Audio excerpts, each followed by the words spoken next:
में नैनीताल में सीजन की पहली बर्फबारी। चार्टन लॉज, शेर का डांडा इलाकों में बर्फ गिरने से तापमान में भारी गिरावट। मौसम विभाग ने बर्फबारी की आशंका जताई थी तो नैनीताल में सीजन की पहली बर्फबारी हुई है। बता दें कि उत्तराखंड में हालांकि पहाड़ी इलाकों में लगातार बर्फबारी हो रही है, लेकिन इस बार नैनीताल में बर्फबारी नहीं हुई थी। अब ऐसे में सीजन की पहली बर्फबारी हुई है। चार्टन लॉज, शेर का डांडा इलाकों में बर्फबारी हुई है। बर्फ गिरने से तापमान में भारी गिरावट भी दर्ज की गई है, यानी कि टेम्परेचर बहुत ज्यादा डाउन चला गया है। मौसम विभाग ने बर्फबारी की आशंका जताई थी। पिछले कुछ दिनों से मौसम विभाग की तरफ से कहा जा रहा था 11 और 12 तारीख को बारिश और इसके साथ ही पहाड़ी इलाकों में बर्फबारी की आशंका है। हालांकि 13 तारीख से मौसम एक बार फिर से नॉर्मल हो सकता है, लेकिन वहीं अब नैनीताल में सीजन की पहली बर्फबारी हुई है, जिसकी वजह से तापमान बहुत ज्यादा नीचे चला गया है, तो ठंड भी बहुत ज्यादा बढ़ गई है फिलहाल नैनीताल में।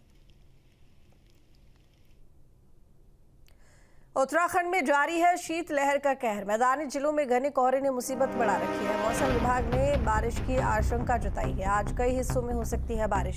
ऊंचाई वाले इलाकों में बर्फबारी की संभावना है। बादल छाने से तापमान में खासी गिरावट दर्ज की गई है। तो ये बड़ी जानकारी आपको दे रहे हैं उत्तराखंड से, जहां पर शीतलहर का कहर जारी है। मैदानी जिलों में घने कोहरे ने मुसीबत बढ़ाई हुई है। मौसम विभाग ने बारिश की आशंका जताई है।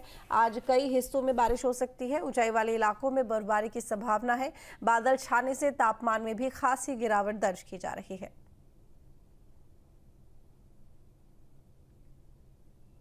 महावीर नेगी जुड़े हुए हरिद्वार से लाइव हमारे साथ में। महावीर, उत्तराखंड में लगातार मौसम विभाग की तरफ से कहा जा रहा था कि यहाँ पर 11-12 को बारिश बर्फबारी हो सकती है, उसके बाद मौसम फिर भी सामान्य रहेगा और खबरें भी आ रही हैं पहाड़ी इलाकों में बर्फबारी हुई है। मैदानी इलाकों में बारिश को लेकर क्या स्थिति?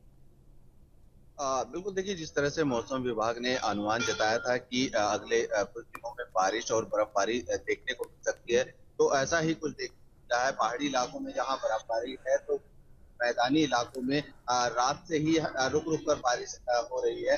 बारिश की मैं बात करूँ तो यहाँ रात से ही बारिश देखने को मिल रही है, क्योंकि रुक रुक कर हो रही बारिश के चलते जिस तरह से शीतलहर चल रही थी, तो शीतलहर को और बढ़ा दिया है। क्योंकि कहीं ना कहीं जिस तरह से बारिश हुई है, तो उससे पारा और नीचे चला गया है और जिसके चलते जो जनजीवन है वो एक तरह से कहें हम अस्त व्यस्त हो गया है। हालांकि 13 जनवरी को मकर संक्रांति है और मकर संक्रांति के दिन जब भगवान उत्तरायण सूर्य भगवान उत्तरायण होते हैं, तब मौसम में परिवर्तन देखने को मिलता है। लेकिन फिलहाल यहाँ पर कड़ाके की ठंड है और कड़ाके लोगों को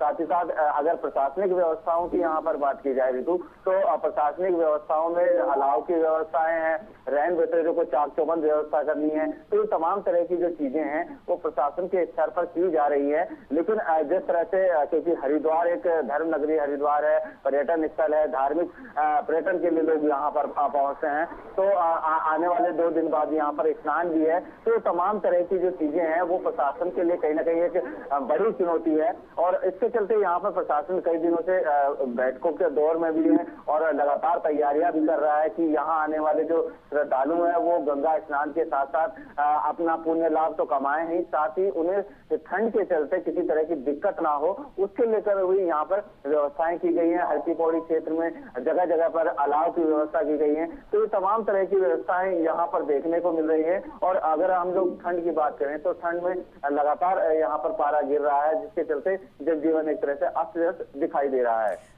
महावीर, एक बात और यहाँ पर ये कि बर्फबारी के टाइम पे कई तरह की दिक्कतें भी होती हैं। जाहिर तौर पर फिसलन बहुत ज़्यादा हो जाती है और जो हादसे होते हैं उनकी आशंका भी ज़्यादा रहती है। अब एक बार फिर से बर्फबारी हुई है, जाहिर तौर पर प्रशासन भी अलर्ट मोड पर दिखाई दे रहा है।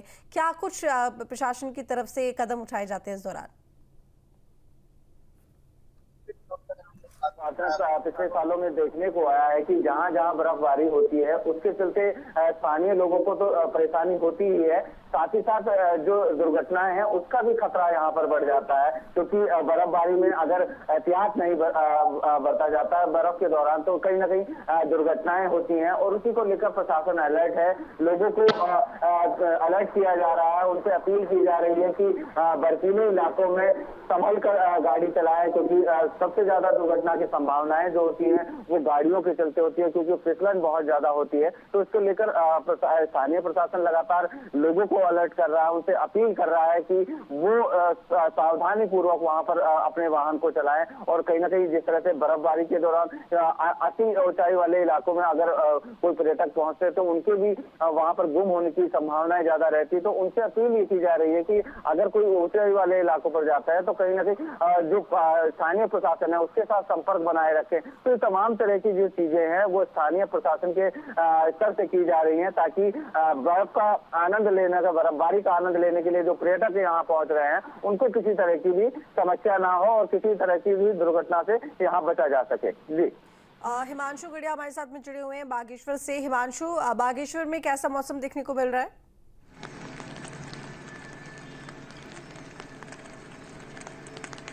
देखिए, आपने जनपद बागेश्वर की बात की है तो देहरादून मौसम विभाग की जो जानकारी थी 10 और 11 में जो मौसम खराब होने वाला है वो सच साबित हुई है। मेरे ठीक पीछे देख सकते हैं कि किस तरीके से जनपद मुख्यालय में बादलों का डेरा छाया हुआ है। हल्की बूंदाबांदी यहाँ सुबह से जारी है और ठंड में काफ़ी इजाफा हुआ है। चूंकि मौसम विभाग ने पहले से चेतावनी जारी की थी, इसका असर भी यहाँ जिला मुख्यालय सहित जनपद के अन्य ऊंचाई वाले इलाकों में हल्की बर्फबारी की भी सूचनाएं सामने आ रही है। जनपद के कपकोट के पिंडर वैली और तमाम जो वहाँ की उच्च हिमालयी एरिया है वहाँ पर हल्की बर्फबारी भी हुई है, जिसमें कहीं ना कहीं ठंड में इजाफा है। हालांकि जिलाधिकारी ने तमाम जो तहसीलों में SDMs हैं, उप जिलाधिकारी हैं और तहसीलदार इकाइयाँ हैं, उनको अलर्ट किया हुआ है। अलाव की तमाम व्यवस्था की गई है। जिला मुख्यालय में नगर पालिका से लेकर गरुड़ नगर पंचायत और कपकोट नगर पंचायत अन्य तहसील कस्बों में पूर्ण रूप से अलाव की व्यवस्था की गई है। और चूंकि ठंड में इजाफा है, इसको देखते हुए आपदा प्रबंधन विभाग भी अलर्ट मोड पर है। और इसके साथ ही आपको बता दें, उत्तरायणी पूर्वी जिला मुख्यालय में है और इसके साथ ही कपकोट में भी होता है, तो इसको लेकर कहीं ना कहीं पूरा प्रशासन अलर्ट मोड पर है और ठंड को देखते हुए पूरी संपूर्ण अलाव की व्यवस्था की गई है। सीजन की पहली बर्फबारी चाटन लॉज, शेर का डाडा इलाकों में बर्फ गिरने से तापमान में भारी गिरावट। मौसम विभाग ने बर्फबारी की आशंका जताई थी। तो नैनीताल में सीजन की पहली बर्फबारी हुई है। बता दें कि उत्तराखंड में हालांकि पहाड़ी इलाकों में लगातार बर्फबारी हो रही है, लेकिन इस बार नैनीताल में बर्फबारी नहीं हुई थी। अब ऐसे में सीजन की पहली बर्फबारी हुई है। चाटन लॉज, शेर का डाडा इलाकों में बर्फबारी हुई है। बर्फ गिरने से तापमान में भारी गिरावट भी दर्ज की गई है, यानी कि टेम्परेचर बहुत ज्यादा डाउन चला गया है। मौसम विभाग ने बर्फबारी की आशंका जताई थी। पिछले कुछ दिनों से मौसम विभाग की तरफ से कहा जा रहा था 11 और 12 तारीख को बारिश और इसके साथ ही पहाड़ी इलाकों में बर्फबारी की आशंका है। हालांकि 13 तारीख से मौसम एक बार फिर से नॉर्मल हो सकता है, लेकिन वहीं अब नैनीताल में सीजन की पहली बर्फबारी हुई है, जिसकी वजह से तापमान बहुत ज्यादा नीचे चला गया है। तो ठंड भी बहुत ज्यादा बढ़ गई है फिलहाल नैनीताल में। उत्तराखंड में जारी है शीतलहर का कहर। मैदानी जिलों में घने कोहरे ने मुसीबत बढ़ा रखी है। मौसम विभाग ने बारिश की आशंका जताई है। आज कई हिस्सों में हो सकती है बारिश।